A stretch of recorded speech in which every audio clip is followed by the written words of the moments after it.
Вітаем усіх слухачоў каналу Культура. Мы гукарэжысёр Наталья Кузняцова і вядучы Владимир Трапянок. Тэма нашай сённяшняй гутаркі ў дыялогах пра культуру — актуальнасць ганчарнай традыцыі Беларусі. І госць нашага прамога эфіру — мастак-кераміст, загадчык секцыі керамікі Саюза майстроў Беларусі, гаспадар аграсядзібы Глінка Іван Дашкоў. Іван, дзень добры. Добрый дзень всім. Я прапаную пачаць нашу гаворку з такога невялікага, на маю думку, але ўсё-ткі працяглага гістарычнага экскурса па гісторыі ганчарнай справы нашай краіны. Так вось я буду тое-сёе зачытваць, а ты, калі маеш нейкія ці дапаўненні, ці нязгоджанні, скажам так, то, калі ласка, дапаўняй маю гаворку. Ганчарства на тэрыторыі нашай краіны вядома яшчэ з часоў эпохі неаліту, гэта 4-3 тысячагоддзе да нашага часу. Тады з'явіліся першыя зробленыя ўручную гаршкі. Пазней у побыт уводзіліся міскі, кубкі, амфары з ручкамі і іншыя прадметы. Аздобай названых прадметаў сталі проста арнаменты. Гэта ямкі, наколы, рыскі і гэтак далей. Да 6 стагоддзя да нашага часу, гэта значыць ужо была эпоха бронзавага веку, змянілася форма гаршкоў. Вастрадонныя дагэтуль сталі пласкадоннымі. Міскі, кубкі набылі розныя формы і памеры. Ускладніўся і арнамент, які змяшчаў трохвугольнікі, квадраты, ромбы і крыжыкі. Значны крок наперад ганчарства зрабіла ў гады Кіеўскай Русі. У 10 стагоддзі на заходнерускіх землях уведзены ганчарны круг, і з тае пары вось менавіта гэтая ганчарная справа больш стала вядома на тэрыторыі сучаснай Беларусі.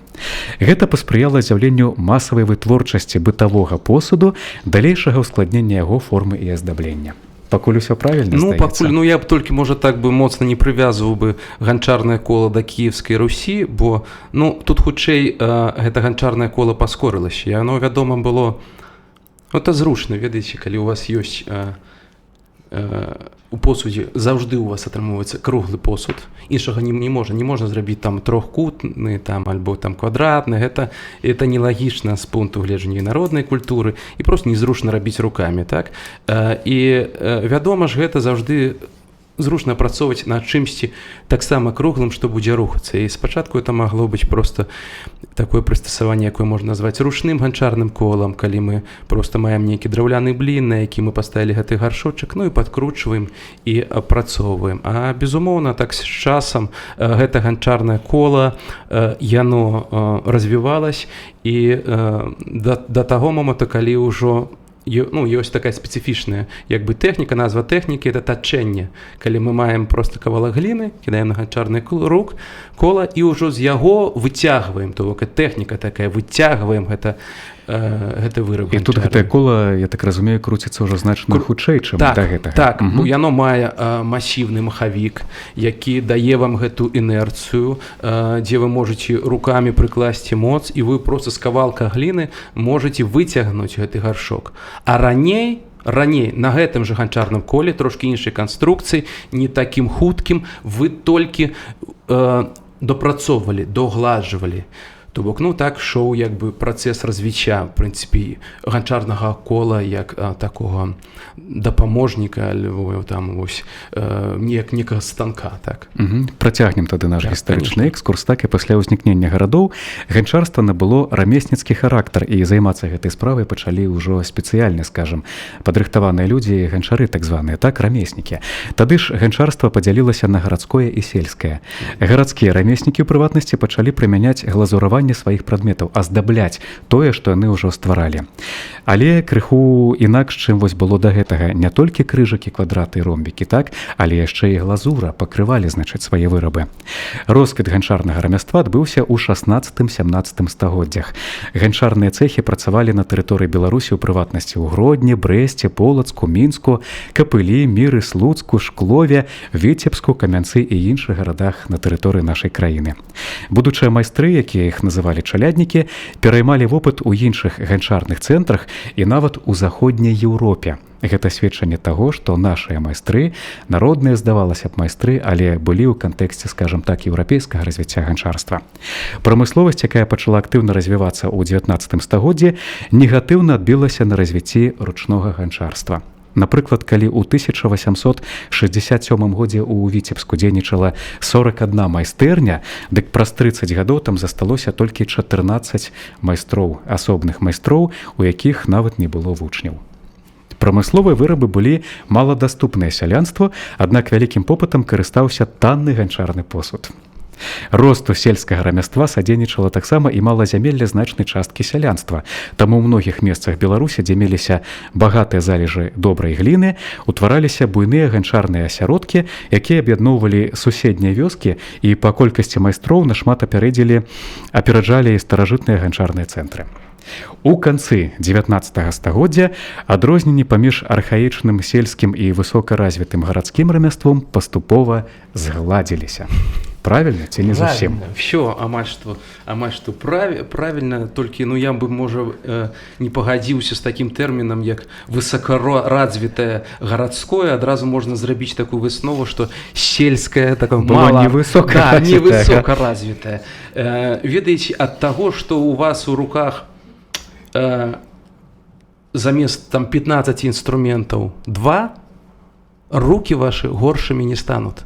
То бок, калі у вас ёсць залатыя рукі, вы і сціплымі вось гэтымі метадамі аздаблення, разумення формы, тэхналогіі, вы можаце зрабіць высокай мастацкай і ўжытковай, дарэчы, якасці выраб. То бок, тут трэба падзяляць на розныя эстэтычныя канцэпцыі, розныя мэтавыя аўдыторыі, якія існавалі і у гарадскога ганчарства, і у вясковага ганчарства. Можна, дарэчы, тут яшчэ такі местачковы, прамежкавы ўзровень увеччы, так, там. Трэці, так бы мовіць, не? Можна. Ці на памежжы паміж гарадскім і сельскім, можна. так? Там, напрыклад, шмат што ўжывалася, напрыклад, калі мы кажам горад, шырэй выкарыстоўвалася, ёсць тэма такая, асобна вельмі цікавая тэма кафлярства. Гэта, безумоўна, гарадская тэма, але гэтак жа сама яна жыла і ў мястэчках, і зразумела, што ў мястэчках узровень фінансавы іншы, ніжэйшы за горад, і там рабілась больш кафлі не паліваныя. Это была проста керамічная кафля, яна мела прыгожую гэтую ж выяву, але не трэба было рабіць другі апал, не трэба было там набываць тую дарагую глазур, там свінец альбо олава. Хаця функцыянал быў такі ж самы, які аздоблены такі ж вось гэтай самы, кафлі. так, але глазурованую кафлю можна там памыць, атадраіць, каб яна блісцела, і яно выглядае так ужо па-шляхетнаму ўжо так. А такая монахромная на той час лічылась больш таннай. Хаця зараз у нас трошкі змянілись нейкія перавагі эстэтычныя, да? Мы можам паглядзець все нашы сучасную дызайн, архітэктуру, мы там не пабачым разнакаляровасці, мы не пабачым лоску нейкага. Это не ўласціва сучаснаму інтэр'еру. Іван, я прапаную да сучаснасці звярнуцца крыху пазней, пакуль у нас наперадзе яшчэ 20-е стагоддзя. Дык вось працягваем наш гістарычны экскурс, а потым пяройдзем у 21-е. Володя, як скажаш? Значныя змены ў характары ганчарства наступілі ў паслярэвалюцыйны час у 20-м стагоддзі. Разбураная прамысловасць не магла забяспечыць насельніцтва неабходным посудам, таму зноў узрос попыт на ганчарныя вырабы.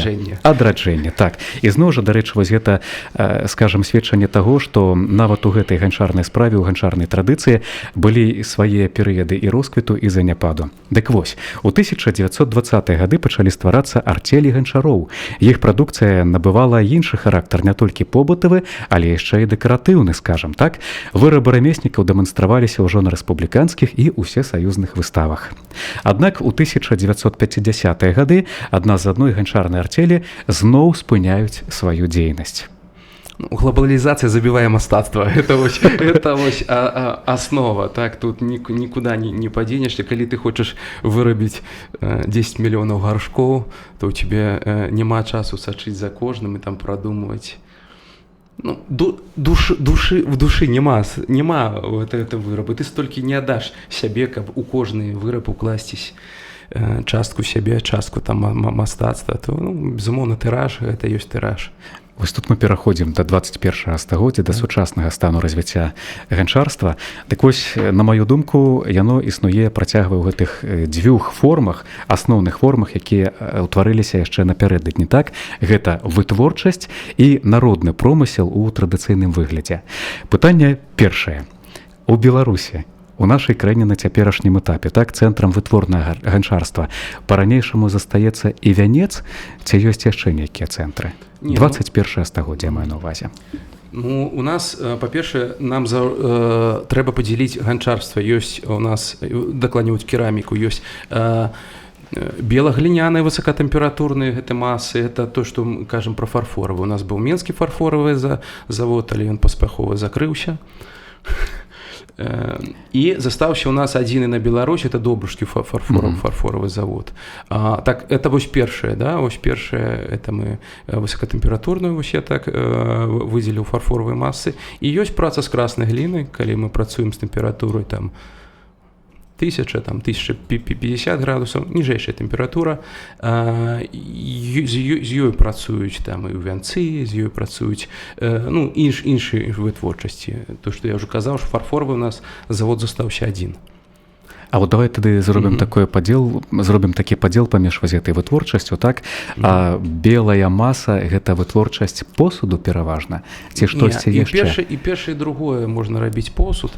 Просто калі вы працуеце з белай масы, у вас гідрафобнасць, ну бок на тое, наколькі чарапок можа впітаць в себе ту вільгаць, так?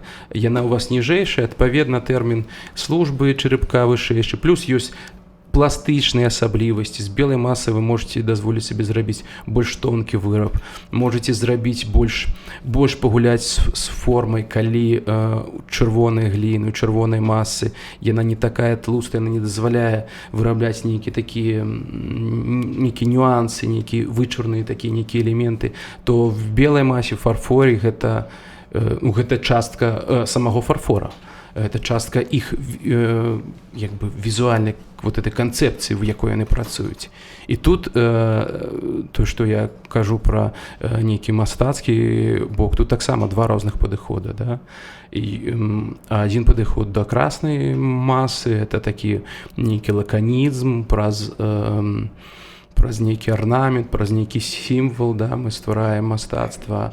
А фарфоравая маса, гэта можна сказаць, што недзе тут можна прасачыць адсылку, калі фарфор, это мы адсылка да нейкага шляхецтва, да, вытанчанасці, так бы мовіць, не побытавай. Так.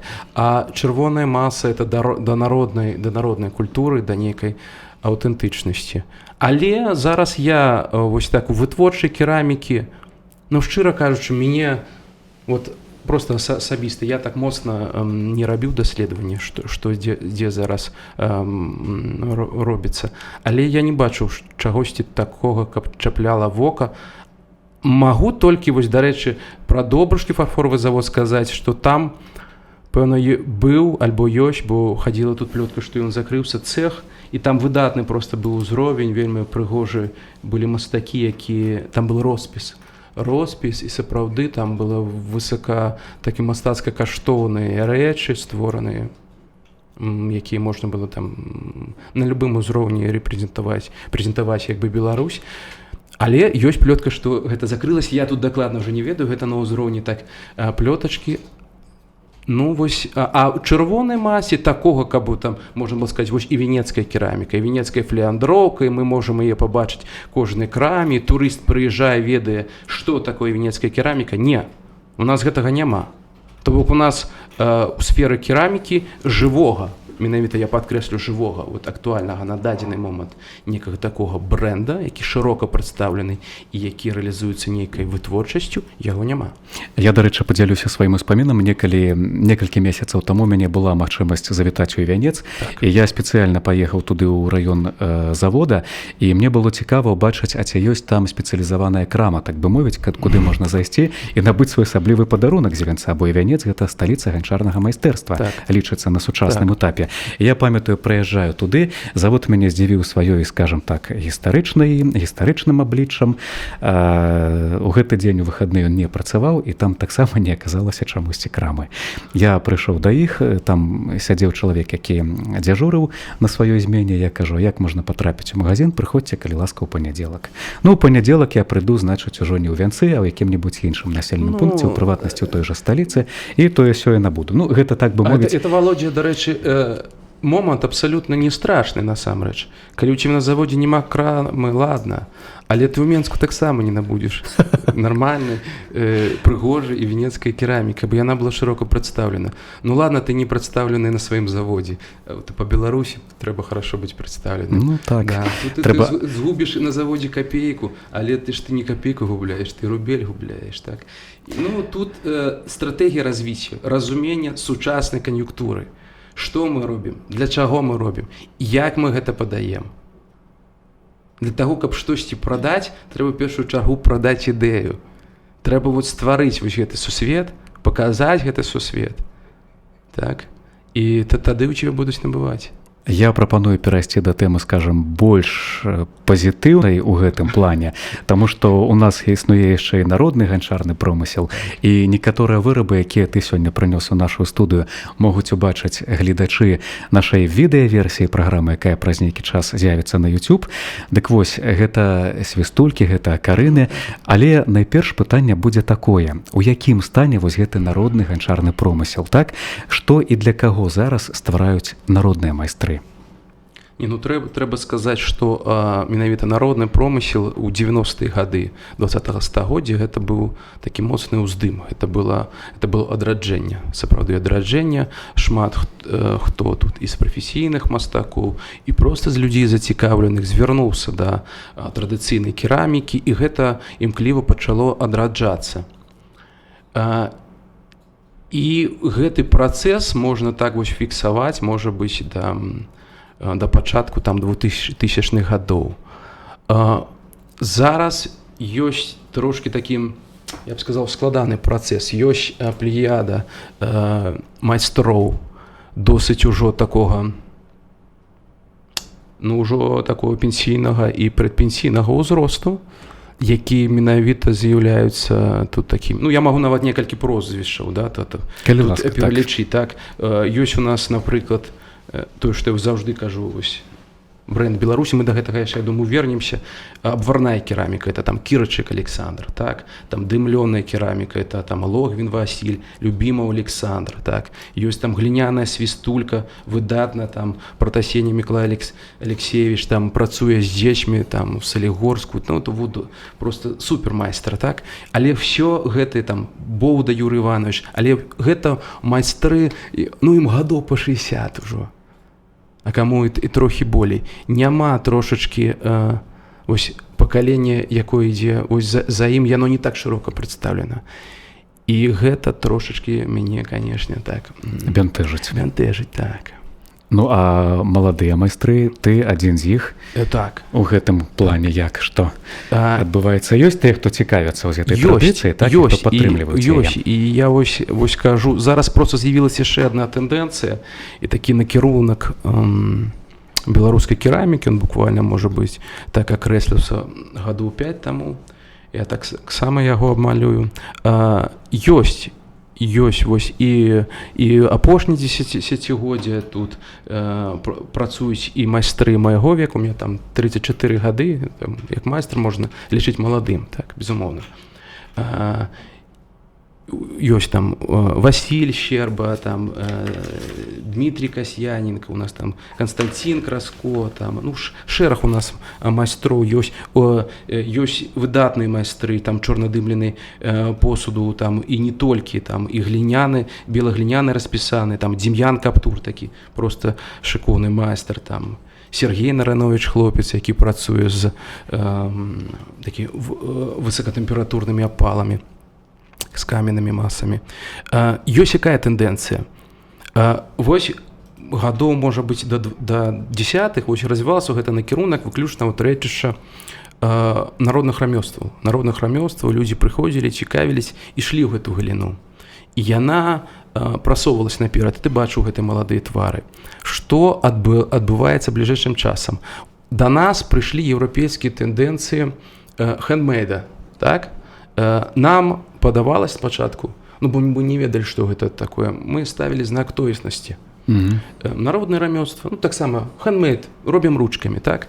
А насамрэч хэндмейд – это дакладна выпрацаваная в эстэтычным плане, в камерцыйным плане схема раблення там пэўных рэчаў, дзе не трэба валодаць высокім узроўнем насамрэч прафесійнага майстэрства, то бок нейкія адпрацаваныя схемы. Табе даецца добрая маса, табе даецца камп'ютарызаваная печка, табе даецца нейкі тренд, там інстаграмны тренд, так, што трэба рабіць і як гэта рабіць, YouTube ролікі, і ты па вялікаму рахунку ідзеш вось па гэтай ужо выкладзенай еўрапейцамі сцежкі. Для еўрапейцаў гэта было добра, бо яны рэалізавалі прагу чалавека. Чалавек хоча штосьці зрабіць рукамі. В Еўропе была згублена народная культура, яе няма. Яна умерла, таму што усе гэты тэндэнцыі урбаністычныя, якія не паспелі забіць проста нашу народную культуру. Яны проста не паспелі, таму што, бачыце, мы кажам, што вайна, все вытворчасць разрушана, і зноўку аднаўляецца. Зноў адраджэнне, так, як быццам бы з нуля даводзіцца, так. Да, а ў Европе было 200 гадоў мануфактур, і вось гэта народнае рамёства, нейкай сямейныя, можа, нейкія традыцыі вясковыя, у іх не захаваліся. І таму яны рэалізавалі вось гэты вось канцэпт хэндмейда, дзе шмат што за цябе ўжо прадумана. Разам з тым гэты канцэпт, выбачаю, перабіваю, спрошчаны крыху атрымліваецца. Так, безумоўна. І ў чым праблема і супярэчнасць народнага мастацтва і вось гэтых накірункаў хэндмейда. Бо што б вы не рабілі, вы робіце для кагосьці. І тут нават пытанне, безумоўна, і ў фінансах, але і пытанне вось цікавасці. Ёсць патэнцыйны ў нас нейкі там беларус. І ён прыходзіць на нейкі ярмарк. І ён прыходзіць там, што мы ў Менску можам, напрыклад, там, на млын, так? Ярмарка млын. І ён бачыць 15 керамістаў, і ва ўсіх 15 керамістаў стаяць чырвоныя гранатікі. Усе слепілі чырвоныя гранатікі, набылі яркую прыгожую чырвоную глазур, акунулі. І яны ўсе аднолькавыя. Можа быць, хтосьці супярэчны, не аднолькавы, там хвосцік, адзін бок альбо другі пакручаны. Але, па-першае, якое дачыненне гранат мае да Беларусі? А па-другое, 15 майстроў у кожнага гранатіка. Гэта не цікава. Але калі ты ідзеш праз гэты натоўп, у цябе ствараецца ўражанне, это, напэўна, сучаснае. Напэўна, трэба зараз гэта браць. І вось я буквально ў гэтым годзе размаўляў з гэтымі старэйшымі майстрамі. Яны самі сябе, дарэчы, яны нікога не віняць. Это просто нейкія геніяльныя людзі, з неба спусціўшыся. Яны не абвінавачваюць нікога і нічога. Яны кажуць, это мы, напэўна, не дапрацавалі. То бок мы падымаем пытанне, што чаму так 10 гадоў таму вашы вырабы там на славянскім кірмашы разметалі, а сёння вы ставіце 1-2 пакупніка. Яны кажуць, што там трэба было в педагогіку ісці, вучыць больш людзей, каб ведалі, каб адрознівалі. І я думаю, што гэта вось накірунак, якім трэба працаваць. Адукацыя, каб адрозніваць. Цяпер адказнасць якраз такі на пакаленні нашым, так бы мовіць, так? Вось гэтыя маладыя майстры, якія прыходзяць у справу, павінны гэтым займацца. І ты, дарэчы, гэтым таксама займаешся. Хутар Глінка пад Мінскам, які змешчаны, дзейнасць гэтага хутара накіравана на тое, каб адрадзіць ганчарны круг. Давай на гэту тэму зараз кіруемся. І каб была магчымасць у тых, хто хаця б цікавіцца ці зацікавіцца прыехаць недалёка ў прыватнасці ад Мінска і зноў жа паспрабаваць звярнуцца да тых каранёвых традыцый. І тут вельмі цікавая, дарэчы, акалічнасць з'яўляецца, калі чалавек, здавалася б, у глобалізаваным урбаністычным свеце, вельмі далёкі ад народнай нацыянальнай культуры, але як толькі ён трапляе ў гэтае асяроддзе, вось гэтай нацыянальнай культуры, як толькі ён спрычыняецца да нашай каранёвай традыцыі, напэўна, узяты нейкі генетычны код, ген спрацоўвае ў яго, і ў яго з'яўляецца вот гэтая цікавасць. Гэта мы кажам про нейкі такі каталізатар працэса. Каталізатар. Я зараз прывяду прыклад, як можна і без ніякіх каталізатараў працаваць сваю педагагічнага досведу. Ну, спачатку я скарыстаюсь магчымасцю трохі прарэкламаваць гэту сваю керамічную прастору. Справа тым, што у гэтым годзе я открываю такую, як это, аграсядзіба, оформлена. Гэта будзе прастора, дзе кожны жадаючы можна будзе прыехаць, сесці за сапраўднае, драўлянае, ганчарнае кола. Зараз мы з майстрам робім, каб там увогуле это па абразчыках 19 стагоддзя было зроблена, нават ніводнага металічнага цвіка не было, так, каб можна было потым прыехаць з дзецьмі разам. Праз тыдзень, напрыклад, мы злепілі посуд, праз тыдзень прыехалі зрабіць нейкі там апал у вогнішчы, паглядзець, як гэта робіцца, адчуць гэты сапраўдныя тэхналогіі, адначасова і складанасць, і гарманічнасць, і пражыць гэты сусвет. Я абяцаў, можна знайсці мяне, так? Знайсці мяне, зараз я завёў, калі ўжо рэклама, то рэклама, ёсць старонка ў інстаграме, зараз зарабіў, будзе з'яўляцца інфармацыя, гэта трэба набраць ангельскімі літаркамі. Глінка, грай, апошняя літарка, там, грай, Джей, апошняя, так? І гэта таксама ў Фейсбуке ёсць, групу учора стварыў якраз. То бок, это так, у мяне шмат намаганняў туды ўклалі, то бок, зараз там пабудавана прастора, гэта 96 квадратаў, крытая, мы збіраемся раз на тыдзень праводзіць там беларускія танцы, гэта побач з Менскам, гэта вёска Валер'янава, гэта ад бліжэйшага аўтобуснага прыпынку 900 метраў уздоўж леса прайсціся. І мне здаецца, што гэтага не хапае ў нас. Я ўсё чакаў, 10 гадоў чакаў, што штосьці падобнае будзе зроблена ў Строчцах.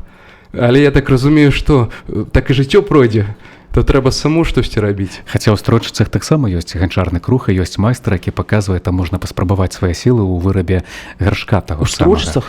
Гэта не ў Строчцах, гэта ў Дудутках. А ў Строчцах, так, на жаль, няма. Строчцы павінна быць проста базісным цэнтрам развіцця народнага мастацтва Беларусі. Ведаеце, рымляне в Сенаце, калі ім трэба было там перамагчы нейкую складаная была сітуацыя, ім трэба было разрушыць Карфаген. І яны пасля кожнага выступу казалі, Карфаген павінен быць разрушан. І я буду заўжды казаць, Строчцы павінны стаць, я не ведаю, да каго трэба дакрычацца, базай развіцця і папулярызацыі беларускіх народных рамёстваў. І не толькі рамёстваў, там гульня, у нас такі пласт. І гэта все жывое, гэта цікава, гэта трэба дэманстраваць людзям. Мы можам зрабіць апытанку Менчукоў. З 30% у лепшым выпадку будзе ведаць увогуле пра наяўнасць такога музея. У мяне прапанова зараз сустрэчная. А што калі, ці ёсць такая, дарэчы, магчымасць зрабіць мабільны перанасны гэты круг, кола, каб можна было выязджаць на святы ў Строчцы. У цэнтру Менска выехаць і сказаць, хлопцы, ідзіце сюды. І там працягваць нашу традыцыю. А я вам павінен сказаць, што ў Строчцах досыць доўга як бы дэманстраваў кераміку. Справа тым, што так атрымалася, што спачатку я пачаў займацца керамікай, і потым такая у мяне цікавая трансляцыя этой традыцыя адбылася, я навучыў сваіх бацькоў. Такая адваротны шлях перадачы традыцыі адбыўся. І там деткі прыязджаючы, там дзе тут дед Федя, дзе тут той дедушка са свістулькамі, гэта заўжды яны бегалі, і яны маглі пабачыць жывое рамяство, схапіць, павесіць на шыю гэтую свістульку, адчуць, это першы музычны інструмент, да, там это сугучча, а тым больш у гэтым архаічным прасторы. Да, это вельмі важныя рэчы.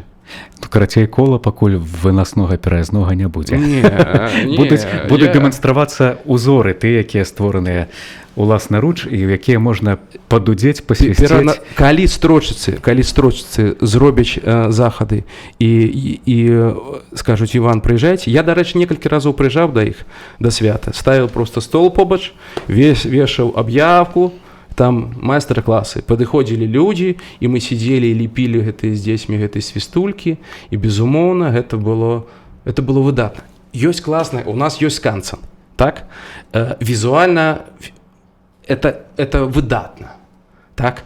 Але гэта трэба ажывіць. Туды трэба дадаць гэты, калі ёсць жарнавы, памаліце муку. Калі ёсць ганчарнае кола, гэта трэба безумоўна ўкладанне нейкі фінансавы. Это трэба асобна будаваць нейкую прастору, дзе ўсё гэта ажыццяўляць, дзе будуць пастаянныя вось гэты працэс. Але гэта ўкладанне ў нашу будучыню, это ўкладанне ў нашых дзетак.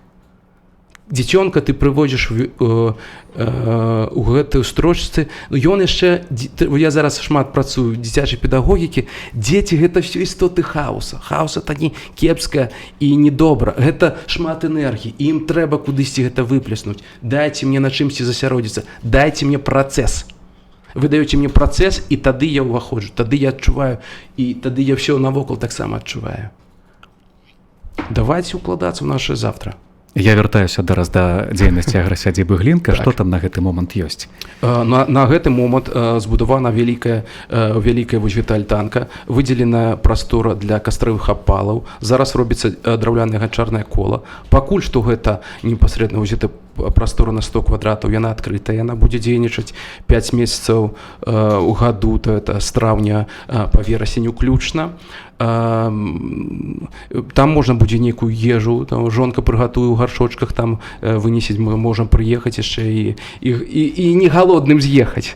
І гэта вельмі, дарэчы, такія цікавыя рэчы, таму што колькі в свой час, я памятаю, маці не спрабавала в этой духоўкі зрабіць бабку, беларуская страва бабка, а ніколі не атрымоўваецца, то зверху прыгарыць, то там на патэльні, а толькі ў керамікі яно атрымоўваецца ідэальна. У мяне, як там прыязджалі з народных гуртоў у госці да мяне хлопцы, яны это яшчэ вегетарыянцы, жонка як выставіла гэту бабку, яны сидят такі, а можна мы вас жыць будзем? Так, ну, смачна так. Вы маеце бабку вышыню, там 4 пальцы, яна прапечана ідэальна, цалкам, да, і ўсё, і хрусткая корачка зверху. І ўсё гэта ў беларускай латачцы, такая спецыфічная авальная форма, вручную лепленая, ўсё гэта падаецца. І печка мусіць сапраўдная, не? Не, ну печку мы зараз у летам будзем рабіць.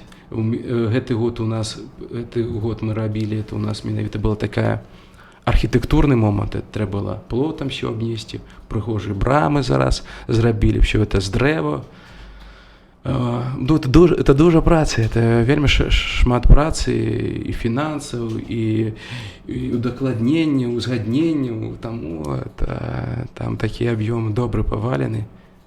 Дзякую, адразу парадую бацьку свайму перадам, ён мне шмат дапамагаў. Ну, аграсядзіба працуе, дзейнічае, ці пачне толькі ў траўні? Вот, мы пачнем, калі нам скажуць, што каранавірус стоп, і ўсё жыццё працягваецца, то мы адразу пачынаем. Ну, кажуць, на адкрытай прасторы, там, дзе ёсць шмат паветра, гэта ўсё не так страшна, галоўнае, каб была адлегласць паміж людзьмі. Тым не менш, мы звяртаемся ўсё-такі больш да нашай тэмы, эстэтычны функцыянал ганчарства. Так, дэкаратыўная можа быць вось гэтая частка, цацкі, прыгожыя вырабы, музычныя інструменты. Што яшчэ дазваляе стварыць менавіта сучасны ганчарны працэс для цяперашняга чалавека? Не, да што загодна вы можаце зрабіць керамічны гукаўзмацняльнік для свайго айфона. Ёсць такая ніша. Ёсць, прабачце, нішы розныя. Это ніша ўвогуле керамікі, якая называецца birdhouse.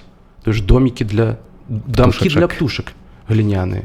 І вы можаце працаваць выключна ў гэтай нішы. Гэта можа быць не так, можа, неяк традыцыйна, мы, можа, такога чагосьці не мелі, але гэта таксама можна рабіць вельмі густоўна і вельмі цікава, і таксама гэтым таксама можа прэзентаваць Беларусь. Таксама можна адштурхоўвацца нашай традыцыі, бо ёсць традыцыйныя тэхналогіі, традыцыйныя падыходы да разумення формы, тэхналогіі, ну, вот. Кафля таксама на цяперашні момант? Кафля гэта проста пустая ніша. Ёсць кафля ёсць, а з ёй ніхто не працуе. Як бы кафля гэта космас. Это космас просто 6 стагоддзяў кафлі. Ну і все.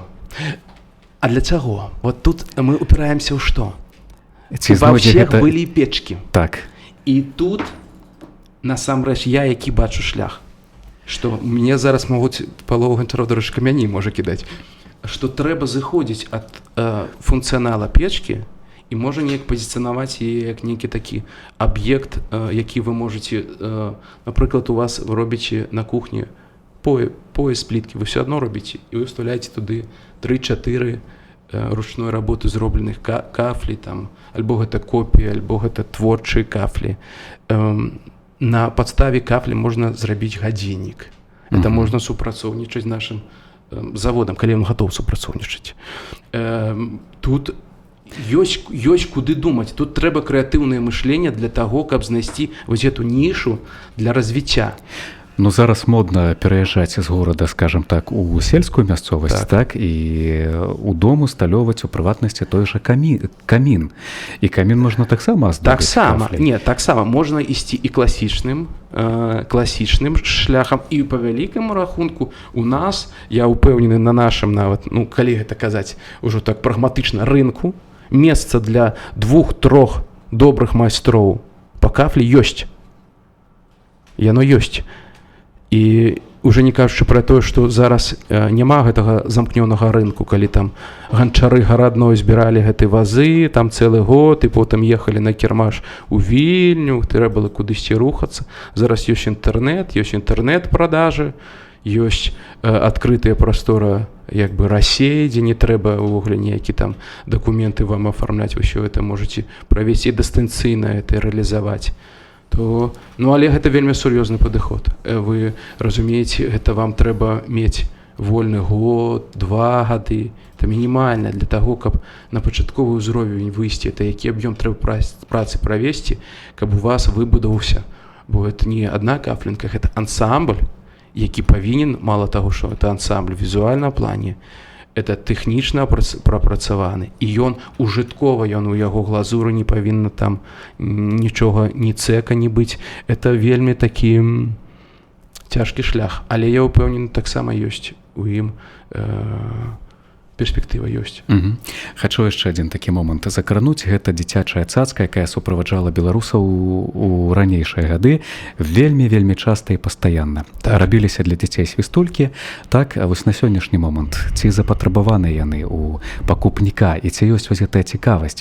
Дзеці, можа быць, і згадзяцца, а вось бацькі, якія павінны, скажем так, прывіваць гэтую традыцыю, ці ёсць у іх разуменне, што такое свістулька, тая ж галіняная.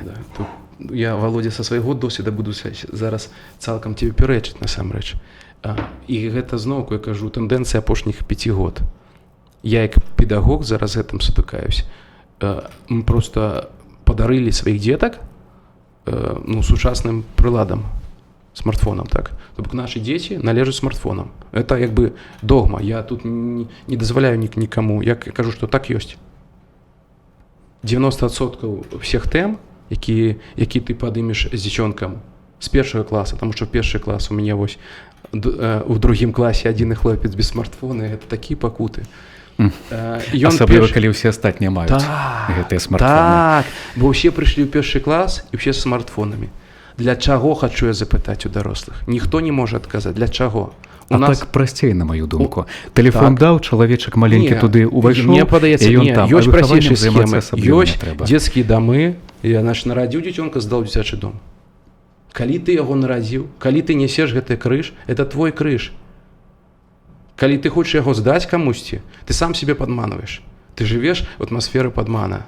І таму у нас зараз ёсць тэндэнцыя, апошнія 5 год, можа быць 4 разы меней набыццё свістулькі і цікавасць да свістулькі упалі з боку дзіцёнка. Калі раней ты стаіш: тата, бабуля, свістулька, глядзі. У яго зараз у дзіцёнка галава забіта чымсьці іншым, забіта гэтымі смартфонамі, гэтымі камп'ютарнымі. Віртуальшчынай своеасаблівай, так. І вельмі цяжка яго вывесці. Это паступовы працэс. Я вось зараз працую з дзецьмі, я бачу, як это, вот так сякера не вырубіш. Такімі, ведаеце, хітрымі гэтымі езуіцкімі шляхамі трэба да яго заходзіць, каб у яго ўключылась нейкае сазнанне. І зараз я бачу адваротную тэндэнцыю. Бацькі: сыночак, а вы паглядзі, зараз ты прадэманструй, як оно дудзіт, глядзі, ой, а тут 5 дырачак, бач, гэта ўжо інструмент, на ім можна іграць, можа табе цікава.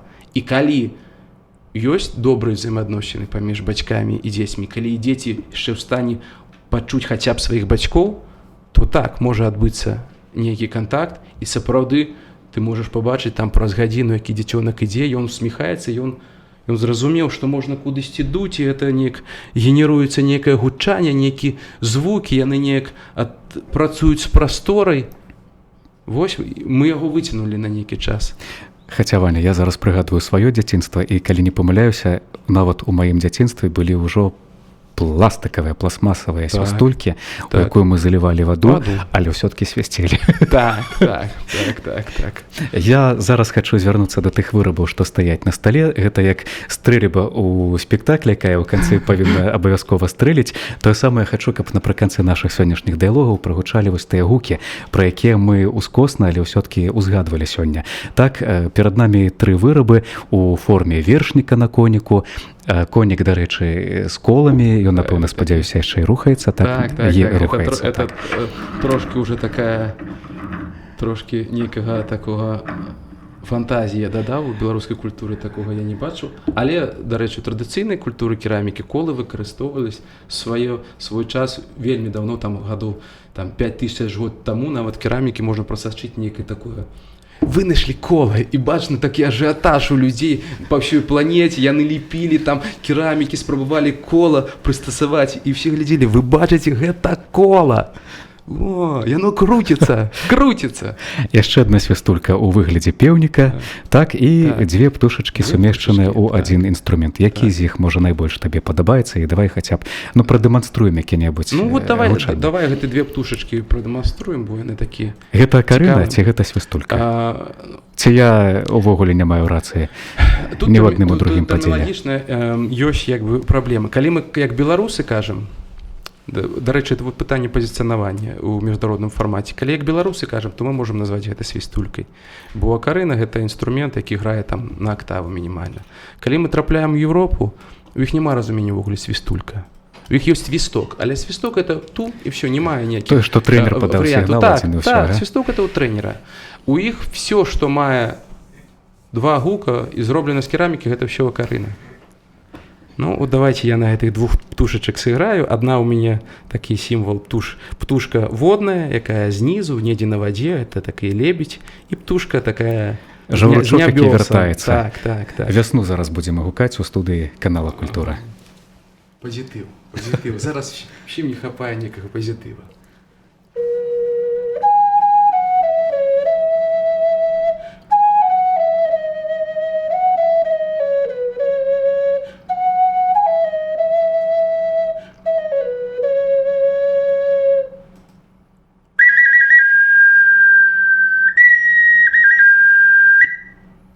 Вось так.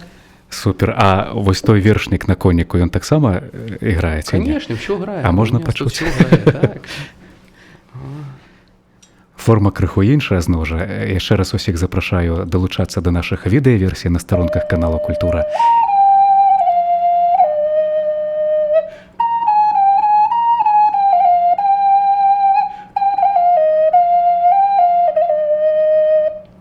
Ну і трэцяе. Хай прагучыць яшчэ самая аб'ёмная курачка ці пеўнік. Всем спадабалось это працэс. Давайте будем играть на курочке.